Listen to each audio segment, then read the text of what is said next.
নমস্কার, খবর ডিকোডে আপনাদের সকলকে স্বাগত জানাই। হঠাৎ করে এমন একটা দেশের নাম উঠে এলো যারা কিনা ভারতের হাত ধরে শুক্র গ্রহে যাওয়ার জন্য একেবারে এক পায়ে খাড়া। আমি বলছি সুইডেনের কথা। হ্যাঁ, ঠিকই শুনেছেন। সম্প্রতি আমাদের প্রধানমন্ত্রী নরেন্দ্র মোদী যখন ইউরোপ সফরে গেলেন, তখন সুইডেনের প্রধানমন্ত্রী রীতিমতো বুক ফুলিয়ে গর্ব করে প্রকাশ্যে ঘোষণা করলেন যে Sweden is proud to be on our way to Venus together with India. মানে ভারতের সাথে শুক্র গ্রহে যাওয়ার সঙ্গী হতে পেরে সুইডেন নাকি প্রচণ্ড গর্বিত। একটু বোঝার চেষ্টা করুন, একটা ইউরোপিয়ান দেশ যাদের নিজেদের এত প্রযুক্তি, এত টাকা, তারা হঠাৎ করে ভারতের মহাকাশ গবেষণার নৌকায় ওঠার জন্য এতটা ব্যাকুল হয়ে উঠল কেন? আর ভারতই বা কেন মঙ্গলের পর এবার শুক্র গ্রহের দিকে নজর দিল? এর পেছনে কি শুধুই বিজ্ঞান আছে, নাকি এমন কোনো জিওপলিটিক্যাল বা ভূরাজনৈতিক হিসাব নিকাশ লুকিয়ে আছে যা শুনলে আপনার চক্ষু চড়ক গাছ হতে বাধ্য? প্রথমে একটু সুইডেন দেশটাকে নিয়ে কথা বলা যাক। ম্যাপের দিকে তাকালে একেবারে উত্তরের দিকে একটা ছিমছাম দেশ। আপনি যদি জনসংখ্যা দেখেন তাহলে চমকে যাবেন। মাত্র 1 কোটির কাছাকাছি মানুষ সেখানে বাস করে। হ্যাঁ মশাই, আমাদের একটা শহরের জনসংখ্যার থেকেও কম। কিন্তু এই 1 কোটি মানুষের দেশ গোটা বিশ্বে যে প্রভাবটা ফেলে রেখেছে সেটা দেখলে রীতিমতো ভিড়মি খেতে হয়। আপনি গান শোনার জন্য যে স্পটিফাই অ্যাপটা ব্যবহার করেন, ওটা কার জানেন? সুইডেনের। অজানা নম্বর থেকে ফোন এলে যে ট্রু কলার আপনাকে বাঁচায়, সেটা কাদের? ওটাও সুইডেনেরই। বাড়ি সাজানোর জন্য যে IKEA এর ফার্নিচারের এত নাম করা, সেটাও ওই দেশেরই। এমনকি চিকিৎসা বিজ্ঞান, সাহিত্য বা শান্তির জন্য যে নোবেল পুরস্কার দেওয়া হয়, সেটাও ওই সুইডেন আর নরওয়ে থেকেই আসে।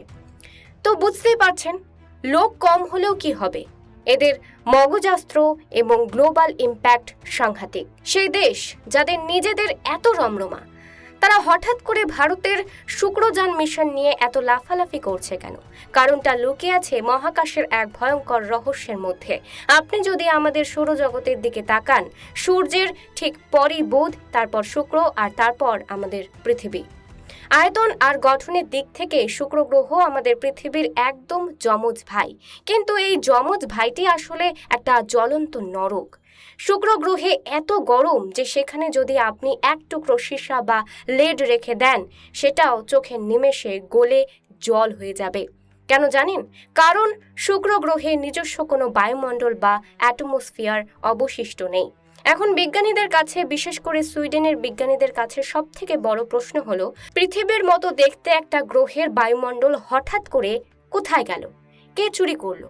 উত্তরটা হলো সূর্য। সূর্যের যে সোলার উইন্ড বা সৌরঝড়, সেটা ক্রমাগত আঘাত করে শুক্র গ্রহের বায়ুমণ্ডলকে একেবারে ছিন্ন ভিন্ন করে দিয়েছে।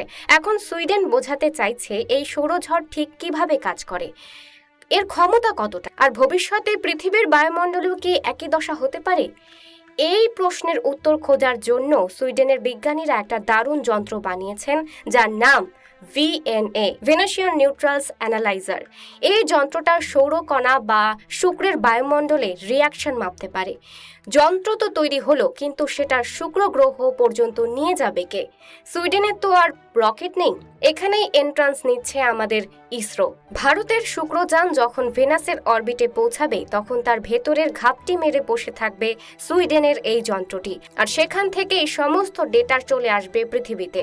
আর ঠিক এই কারণেই সুইডেনের প্রধানমন্ত্রী ভারতের স্পেস প্রোগ্রাম, বিশেষ করে চন্দ্রযান 3 এর সাফল্যের ভূয়সী প্রশংসা করে বলেছেন যে মহাকাশ গবেষণায় ভারত আর সুইডেনের অংশীদারিত্বের কোনো সীমারেখা নেই। কিন্তু মশাই, গল্পটা কি এখানেই শেষ? শুধুই কি বিজ্ঞানের খাতিরে এত মাখামাখি? যারা আন্তর্জাতিক কূটনীতি আর জিওপলিটিক্স একটু ভালো করে খেয়াল করেন, তারা জানেন যে ডিপ্লোম্যাসিতে বিনে পয়সায় কেউ কাউকে এক গ্লাস জলও দেয় না। তাহলে এই যে এত মায়া, এত মমতা, এর পেছনের আসল কারণটা কি? আপনাদের একটা দারুণ দৃশ্য মনে করিয়ে দিই। প্রধানমন্ত্রী নরেন্দ্র মোদী যখন সুইডেনের আকাশসীমায় প্রবেশ করলেন, তখন তার প্লেনটাকে এসকোর্ট করার জন্য, অর্থাৎ পাহারা দিয়ে নিয়ে আসার জন্য 2টো ফাইটার জেট পাঠানো হয়েছিল। আপনি ভাবছেন বাহ কি দারুণ সম্মান, কিন্তু মশাই ওই ফাইটার জেট দুটো কি ছিল জানেন? এগুলো ছিল সুইডেনের বিখ্যাত গ্রিপেন ফাইটার জেট। আর এই গ্রিপেন ফাইটার জেট নিয়ে সুইডেন দীর্ঘদিন ধরে ভারতের দরজায় কড়া নাড়ছে। তারা চাইছে ভারতীয় বিমান বাহিনী বা ইন্ডিয়ান এয়ারফোর্স যেন এই গ্রিপেন ফাইটার জেট কেনে। একবার ভাবুন তো, ভারতের প্রধানমন্ত্রী আকাশে উড়ছেন আর জানালা দিয়ে তাকিয়ে দেখছেন দুটো অত্যাধুনিক ফাইটার জেট তাকে পাহারা দিচ্ছে। এটা কি শুধুই প্রোটোকল? একদমই না মশাই, এটা হলো খাঁটি 100% মার্কেটিং। হাজার হাজার ফুট উঁচুতে বসে $multi-billion একটা ডিল পিচ করা, এর থেকে ভালো উপায় আর কি হতে পারে? সুইডেন খুব ভালো করেই জানে যে বর্তমানে বিশ্বের সবথেকে বড় সামরিক বাজারগুলোর মধ্যে ভারত অন্যতম। আর ভারতকে যদি একবার গ্রিপেন ফাইটার জেট ধরানো যায়, তাহলে সুইডেনের ইকোনমি রকেটের গতিতে ছুটবে। আর এই সাধ্যসিদ্ধির জন্যই কিনা কে জানে সুইডেনের তরফ থেকে প্রধানমন্ত্রী নরেন্দ্র মোদীকে তাদের দেশের সর্বোচ্চ সম্মান polar star, royal order of the polar star দেওয়া হলো। মাথায় রাখবেন, এটা কোনো সাধারণ ব্যাপার নয়।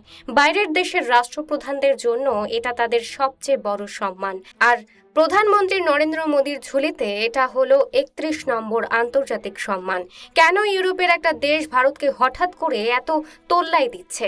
কারণ তারা দেয়ালের লিখনটা পড়ে ফেলেছে। তারা বুঝতে পারছে যে আগামী দিনে সাপ্লাই চেইন বা বাণিজ্যের জন্য শুধুমাত্র চীনের ওপর ভরসা করে বসে থাকলে তাদের কপালের অশেষ দুঃখ আছে। তাদের একটা বিকল্প দরকার, একটা বড় মার্কেট দরকার, আর দরকার সস্তায় অথচ হাই কোয়ালিটির ম্যান পাওয়ার। 2027 সালের মধ্যে ভারত আর সুইডেনের মধ্যে ফ্রি ট্রেড এগ্রিমেন্ট বা মুক্ত বাণিজ্য চুক্তি চূড়ান্ত হওয়ার কথা রয়েছে। এর মানে কি? এর মানে হলো সুইডেনের বড় বড় কোম্পানিগুলো যেমন আইকিয়া এবং অন্যান্য টেক জায়ান্টরা খুব সহজেই ভারতের বিশাল মার্কেট ধরতে পারবে। আর অন্যদিকে সুইডেনের যে আইটি সেক্টর, তাদের চরম লেভেলের কর্মী সংকট চলছে। তাদের দরকার data analyst, data scientist are AI expert. এই কর্মী তারা কোথা থেকে পাবে? অবশ্যই ভারত থেকে। কিন্তু এখানে একটা কথা বলে রাখি, আজকাল আমাদের দেশে শুধু একটা সাধারণ গ্র্যাজুয়েশন ডিগ্রি নিয়ে বসে থাকলে চাকরি পাওয়াটা লটারির টিকিট মেলার মতো কঠিন হয়ে গেছে। আপনি যদি ভাবেন যে একটা ডিগ্রি নিয়ে বসে থাকলে সুইডেন থেকে লোক এসে আপনাকে ডেকে নিয়ে যাবে, তাহলে আপনি বোকার স্বর্গে বাস করছেন।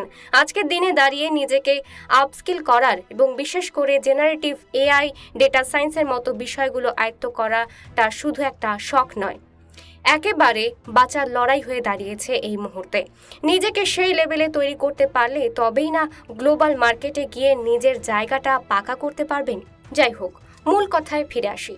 এই যে ভারত আর সুইডেনের সম্পর্ক, এটা শুধু মহাকাশ বা সামরিক বাণিজ্যের মধ্যে আটকে নেই। এটা আসলে একটা নতুন বৈশ্বিক সমীকরণের ইঙ্গিত দিচ্ছে। ফ্রান্সের পর ইউরোপে ভারতে যদি কোনো বড় কৌশলগত পার্টনার বা স্ট্র্যাটেজিক বন্ধু তৈরি হয়, সেটা যে এই সুইডেন হতে চলেছে তা চোখ বন্ধ করে বলে দেওয়া যায়। ইউরোপের দেশগুলো এখন বুঝতে পারছে যে ভারতের প্রযুক্তিগত উত্থান আর ভূরাজনৈতিক গুরুত্বকে আর এড়িয়ে যাওয়া সম্ভব নয়। তাই পরের বার যখন কেউ আপনাকে হোয়াটসঅ্যাপে মেসেজ ফরওয়ার্ড করে বোঝানোর চেষ্টা করবে যে ভারত পিছিয়ে পড়ছে বা বিশ্বের দরবারে আমাদের কোনো দাম নেই, তখন তাকে এই গল্পটা মনে করিয়ে দেবেন। তাকে বলবেন, যারা বিশ্বের বাঘা বাঘা টেক কোম্পানি চালায় তারা আজ ভারতের রকেটে একটা সিট পাওয়ার জন্য রীতিমতো লাইন দিয়ে দাঁড়িয়ে আছে। এই যে ক্ষমতার পালাবদল, এই যে আন্তর্জাতিক কূটনীতির দাবার বোর্ডে নতুন চাল, এগুলো একদিনে তৈরি হয় না। এর পেছনে থাকে দীর্ঘমেয়াদী পরিকল্পনা আর সঠিক সময়ে সঠিক তাসটা খেলার দক্ষতা। আগামী দিনে এই সম্পর্ক কোন দিকে মোড় নেয়, মহাকাশ থেকে শুরু করে সামরিক বাণিজ্যে ভারত আর কি কি ফায়দা তুলতে পারে, সেটাই এখন দেখার বিষয়। আজকের পর্ব এখানেই শেষ করছি। আপনাদের মতামত অবশ্যই কমেন্ট করে জানাতে ভুলবেন না। এরকমই খবরের পেছনের খবর নিয়ে আলোচনা করব আমি, তাই খবর ডিকোডকে সাবস্ক্রাইব করতে ভুলবেন না। দেখা হবে পরবর্তী পর্বে। ততক্ষণ পর্যন্ত ভালো থাকবেন, সুস্থ থাকবেন। ধন্যবাদ।